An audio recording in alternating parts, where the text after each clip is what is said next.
Hello everyone, good morning, welcome back to my channel. আশা করি তোমরা সবাই খুব ভালো আছো, আমিও ভালো আছি। আমার আর একটা নতুন এনার্জেটিক ব্লগে তোমাদের সকলকে স্বাগত জানিয়ে আজকের ব্লগটা শুরু করলাম।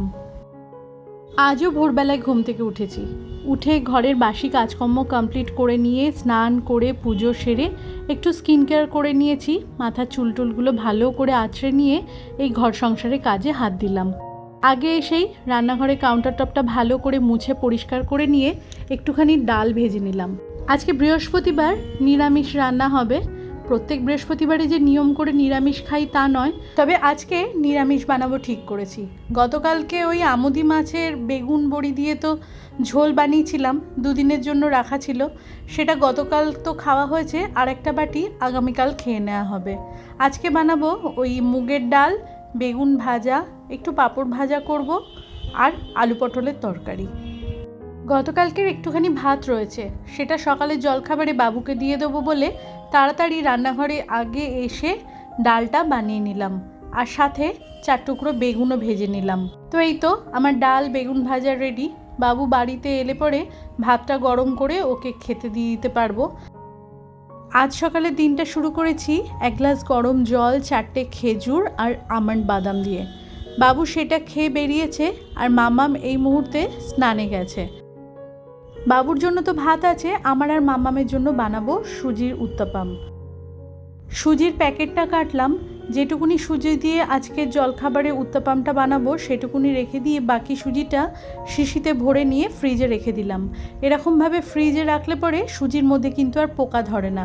যদি কেউ এরম ফ্রিজে না রেখে বাইরেই রাখতে চান, তাহলে কিন্তু সুজিটা একটুখানি গরম করে নিয়ে তারপরে রুম টেম্পারেচারে এলে পরে তখন কন্টেনার ভরে রাখলে পরে সেটাতে আর কিন্তু পোকা লাগে না।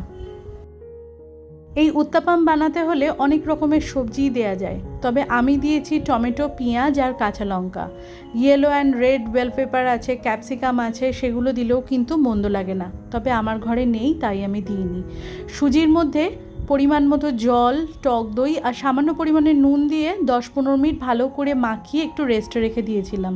তারপরে সুজিটা যেই একটুখানি ফুলে উঠেছে, তার মধ্যে টমেটো, পেঁয়াজ কুচি আর কাঁচা লঙ্কা কুচিটা দিয়ে ফ্রাইং প্যানের মধ্যে তেল দিয়েছি। তেলটা একটুখানি গরম হতেই সুজির ব্যাটারটা ওর মধ্যে দিয়ে দিয়েছিলাম। 2টো উত্তাপাম বানিয়েছি, তবে প্রথমটা তুলতে গিয়ে একদম ভেঙে চুরে গেছিলো। মনে হলো যে তেলটা আর একটু গরম হলে তারপরে দিলে ভালো হতো। যাই হোক, সকালবেলার জলখাবারের পাটটা সময়ের মধ্যে গুছিয়ে নিতে পারলে পরে মাথার ওপর থেকে কিন্তু অনেকটা চাপ কমে যায়। অভ্যাসগত কারণে প্রত্যেক দিন সেই ভোরবেলায় ঘুম থেকে উঠেই পড়ি। সকালবেলাতে নিজের সাথে নিজে যখন সময় কাটাই, তখন মনের মধ্যে কত রকমের কথা চলতে থাকে। মনে হয় যেন ঘরের এই জায়গাটাতে গোছাবো বা এই জায়গাটাতে সাজাবো, এই কাজটা করব কি ওই কাজটা বাকি আছে সেটা করব। তারপরে করতে গিয়ে কাজের অন্যান্য চাপ এমনভাবে এসে পড়ে, অর্ধেকের বেশি জিনিস করাই হয় না। 10টা কাজ যদি ভেবে রাখি, তার মধ্যে হয়তো 4টে কি 5টা কমপ্লিট করতে পারি, আর বাকিগুলো বাকি থেকে যায়। এমনটা কিন্তু প্রত্যেক দিনেরই ব্যাপার। প্রত্যেক দিনই ভাবছি এটা করব কি ওটা করব, কিন্তু প্রত্যেক দিনই সেই বাকির খাতাতেই থেকে যাচ্ছে। সে কারণেই প্রত্যেক দিন কাজের মধ্যে যদি কিছু সহজ টিপস আমরা ফলো করতে পারি, তাহলে সব সময়ের জন্য কিন্তু আমাদের হাতে সময়ও বাঁচবে, পরিশ্রমটাও কম হবে, আর কাজের যে লিস্টটা আমরা মনে মনে ভাবি সেটাও ফুলফিল হবে। প্রত্যেক দিনের মতো আজও সকালের জলখাবারের পাটটা কমপ্লিট হওয়ার পরে আমি ঘরদোরগুলো গোছাতে চলে এসেছি। আজকে বিছানার ভিতরের চাদর, ওপরের চাদর দুটোই বদলাচ্ছি, সেজন্য খাটটাও ভালো করে মুছে নিলাম। খাটের ওপরে দাঁড়িয়ে পাখাটা পরিষ্কার করি, আর পাখা পরিষ্কার করার সময় একটু আধটু ধুলো খাটের ওপরে পড়েই যায়। তাই জন্য যেদিনকে চাদরটা আমি বদলাই, মানে বিশেষ করে ভিতরের চাদরটা, সেদিনকেই আমি পাখাটা মুছে পরিষ্কার করে নিই। আমার এই ঘরটাতে এত আলো বাতাস চারিদিকে খেলে, সকাল সকাল ঘরের জানলার পর্দাটা সরিয়ে দিলে ঘরের বিছানার উপরে এত সুন্দর মিষ্টি রোদটা এসে পড়ে, বেশ ভালো লাগে। 2 দিন আগে ঝড় বৃষ্টি হয়েছিল, একটু ঠান্ডা ঠান্ডা ভাব ছিল। আজকে কিন্তু বেশ গরম লাগছে, আর বাইরে কড়া রোদের তাপ। তবে এখনো পর্যন্ত ভোর রাতের দিকে আমরা কিন্তু গায়ে একটা পাতলা চাদর দিই। তো যাই হোক, ফ্যানটা ভালো করে পরিষ্কার করে নিয়ে ঘরে যেটুকুনি যা ডাস্টিংয়ের কাজ আছে সবটা ঝটপট করে কমপ্লিট করে নিচ্ছি। তারপরে যাব দুপুরে রান্নাবান্না করতে। প্রত্যেক দিনের সংসারে কাজ করতে বেসিক যদি কিছু টিপস আমরা ফলো করি তাহলে কাজকর্মগুলো কিন্তু খুব ইজি হয়ে যায়। সবার প্রথম যেটা বলবো সেটা হচ্ছে ভোরবেলায় উঠতে হবে। ভোরবেলায় উঠলে হবে কি, আমরা কিন্তু হাতে অনেকটা সময় পেয়ে যাব। হাতে বেশি সময় পেলে পরে আমরা শান্ত মনে ধীরে সুস্থে সংসারের কাজগুলো প্ল্যান করে করতে পারবো। তাতে কি হবে, কাজের চাপটা অনেক কমে যাবে, অযথা তাড়াহুড়ো লাগবে না। তাড়াহুড়ো করে কোনো কাজ করলে পরে সেই কাজগুলো কিন্তু দায়সারাভাবেই হয়। সেই কাজে কখনো কখনো হয়তো বা দ্বিতীয়বার হাত লাগাতেও হতে পারে। কিন্তু আমরা যদি শান্ত মনে ধীরে সুস্থে কাজ করি তাতে কিন্তু কাজগুলো খুব পারফেক্টভাবে হয়। সেই জন্য প্রথম টিপস হচ্ছে ভোরবেলাতে ঘুম থেকে উঠতেই হবে। সেকেন্ড টিপস, সময়ের কাজটা সময় করতে হবে। যে কোনো কাজ এখন ইচ্ছা করছে না করতে, পরে করব, এরকমভাবে ভেবেচিন্তে যদি আমরা ফেলে রাখি তাহলে কিন্তু কাজের পরে কাজ আরও বাড়বে, পরে তো সেই আমাকেই করতে হবে। তার থেকে এটাই ভালো নয় কি যে এক্ষুনি করে ফেলা? পরে জমে থাকা কাজ দেখতেও যেমন বিরক্ত লাগে, করতে তো আরও অসহ্য লাগে। সেজন্য কাজ ফেলে না রেখে সময়ের কাজটা সময়তে করে নেওয়াটাই ভালো।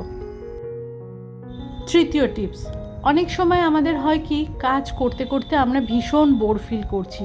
সেই সময় আমরা কখনো টিভি দেখতে বসি বা কখনো হাতে মোবাইল নিয়ে একটার পর একটা ওয়েবসাইট স্ক্রল করতে থাকি।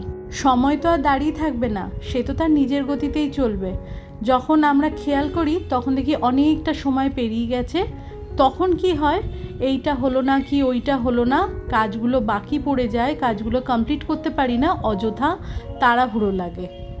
তাই জন্য যখন যে কাজটা হাতে নিয়েছি সেই কাজটা তখনই কমপ্লিট করে নিয়ে তারপরে ব্রেক নেওয়াটা ভালো। কাজের মাঝে অযথা ব্রেক নিলে পরে কাজগুলো কিন্তু বাকি থেকেই যায়। চলে আসছি চতুর্থ টিপসে। আমরা অনেক সময় কি করি, রান্নাও করছি, জামা কাপড়ও কাচ্ছি, ছেলে মেয়েকেও পড়াচ্ছি, ঘর ঝাড় দিচ্ছি, একসাথে চারিদিকে কাজ করতে থাকি। তাতে কি হয়, কোনো কাজটাই কিন্তু সঠিকভাবে কমপ্লিট হয় না।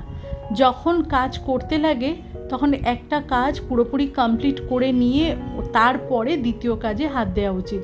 আমরা বুঝতেও পারি যে কোন কাজটা বাকি রয়েছে বা কোন কাজটা কতটা আমাদের কমপ্লিট হলো। একসাথে চারিদিকে ছড়িয়ে ছিটিয়ে নিয়ে যদি আমরা সংসারে কাজকর্মগুলো করতে থাকি তাহলে দিন শেষে দেখা যায় কোনো কাজটাই কিন্তু ভালো মতো কমপ্লিট হয়নি। আর এদিকে বিছানাতে আমি দুটো চাদর পেতে দিলাম। আজকে ওপরে যে বেডশিটটা পেতেছি সেই বেডশিটটা কিন্তু আমার ভীষণ পছন্দের।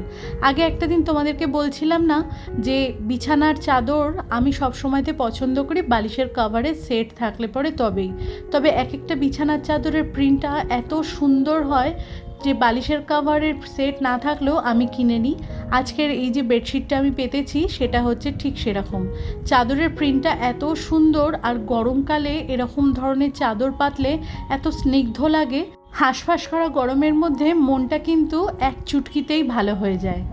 আজকের চাদরটা হচ্ছে ঠিক সেরকম চাদর। এটা কিন্তু বহু পুরনো, আমার মামাম যখন ক্লাস 4-এ পড়তো তখন কিনেছি। খুব যত্ন করে পাতি, খুব যত্ন করে আমি জিনিসটা ব্যবহার করি। পাখাটা পরিষ্কার করেছি আর ঘরে অনেকটা ঝুল পড়েছিল পাখার থেকে, সেজন্য ঘরটা ভালো করে আরেকবার ঝাড় দিয়ে বেশ করে একটুখানি সাবান গুঁড়ো দিয়ে মুছে নিলাম। এতক্ষণ পর্যন্ত তোমরা যে সকল নতুন বন্ধু আমার এই ভিডিওটি দেখছো, আমার এই ভিডিওর কোথাও যদি তোমাদের কোনো কিছু ভালো লেগে থাকে তাহলে চ্যানেলটি সাবস্ক্রাইব করে নিতে পারো। আর তোমরা যারা অলরেডি এই কাজটি করে ফেলেছো তোমাদের সকলকে জানাই অসংখ্য ধন্যবাদ। ভিডিওটা যদি ভালো লাগে তাহলে মন চাইলে ছোট্ট করে একটা লাইক করেও দিতে পারো। তোমাদের একটা লাইক বা একটা কমেন্ট আমাকে কিন্তু পরবর্তী ভিডিও বানাতে অনেকটা বেশি মোটিভেট করে। ঘরদোরগুলো ভালো করে পরিষ্কার করে নিয়ে চলে এসেছি রান্নাঘরে। শুধু আলু পটলের তরকারিটা করব আর আরেক পাশে ভাতটা বসিয়ে দিয়েছি। চাল টালগুলো ধুয়ে সকালবেলাতেই গুছিয়ে রেখেছিলাম। আমি কিছুক্ষণ আগেই বলছিলাম কোনো কাজ করতে গেলে আমরা হয়তো লিস্ট বানাই 10টা কাজের, কিন্তু কমপ্লিট করতে পারি 5টা কাজ। তার প্রথম এবং প্রধান কারণ হচ্ছে যে সময়ের অভাব। আমরা যদি ভোরবেলায় ঘুম থেকে ওঠার অভ্যাসটা ধীরে ধীরে রপ্ত করে নিতে পারি, তাহলে কিন্তু সময়ের অভাবটা একদম চলে যাবে। হাতে অনেকটা সময় পাবো, ধীরে সুস্থে গুছিয়ে নিজের মনের মতো করে নিজের সংসারের কাজগুলো করতে পারবো। 4টে টিপসের কথা আগেই বলেছি, এবার চলে আসছি 5 নম্বর টিপসে। পরিকল্পনা করে সংসারে কাজ করতে হবে। যাই করি না কেন, যে কোনো কাজের ক্ষেত্রেই একটা সঠিক পরিকল্পনা কিন্তু ভীষণ পরিমাণে দরকার। হয়তো বা আগের দিনকে রাত্রিবেলাতে, না হলে ভোরবেলাতে ঘুম থেকে ওঠার সাথে সাথে একটা প্ল্যান করে নিতে লাগবে যে আজকে কি জলখাবার হবে, বা কাকে কি খেতে দেওয়া হবে, কি রান্না হবে, বাজার থেকে কিছু আনতে লাগবে কিনা, বা ঘরের কোনো কাজ করতে লাগবে কিনা। প্রত্যেকটা কাজের ক্ষেত্রেই একটা সঠিক পরিকল্পনা কিন্তু ভীষণ দরকার। পরিকল্পনা করা থাকলে ঝটপট কাজ হয় আর সময়ের মধ্যে কাজ হয়। তাতে করে কি হয়, আমাদের হাতে দিন শেষে কিন্তু অনেকটা সময় থাকে, পরিশ্রম কম হয়, আমরা কিন্তু নিজেরা অনেকটা রিল্যাক্সভাবে দিনটা কাটাতে পারি। রান্নাবান্না কমপ্লিট করে রান্নাঘরটা ভালো করে ঝাড় দিয়ে নিয়ে এবারে মুছে নিচ্ছি। ওদিকে ওয়াশিং মেশিনটা চালিয়ে দিয়েছিলাম, 2টো বিছানার চাদর দিয়েছি, আরও কিছু টুকটাক জামা কাপড় ছিল, কাচাকাচিটা কমপ্লিট হয়ে গেছে। এই রান্নাঘরটা পরিষ্কার করে নিয়ে স্নানে যাব, তার আগে জামা কাপড়গুলো মেলে দেবো। চলে আসছে 6 নম্বর টিপসে। অভ্যাসটা এমনই করা উচিত যাতে স্টেপ বাই স্টেপ আমরা প্রত্যেক দিন নিজেদের সংসারে কাজগুলো করতে পারি। আমি কিন্তু একটা প্রপার নিয়মে নিজের সংসারে কাজগুলো করি। তাতে কি হয়, কোনো কাজ বাদও যায় না, আর সময়ের মধ্যে আমি সুন্দরভাবে শেষ করতে পারি। তবে এক একজন মানুষের সংসারের ধরন এক এক রকম, সেখানকার পরিবেশ পরিস্থিতি এক এক রকম। তো নিজের সংসারের ধরন আর পরিবেশ অনুযায়ী কিন্তু নিজের সংসারে কাজগুলো গোছানো উচিত। তো বন্ধুরা, আজকের ব্লগটা এইটুকুনি রইল। তোমরা ভালো থেকো, সুস্থ থেকো, দেখা হচ্ছে নেক্সট ব্লগে। ততক্ষণের জন্য টাটা।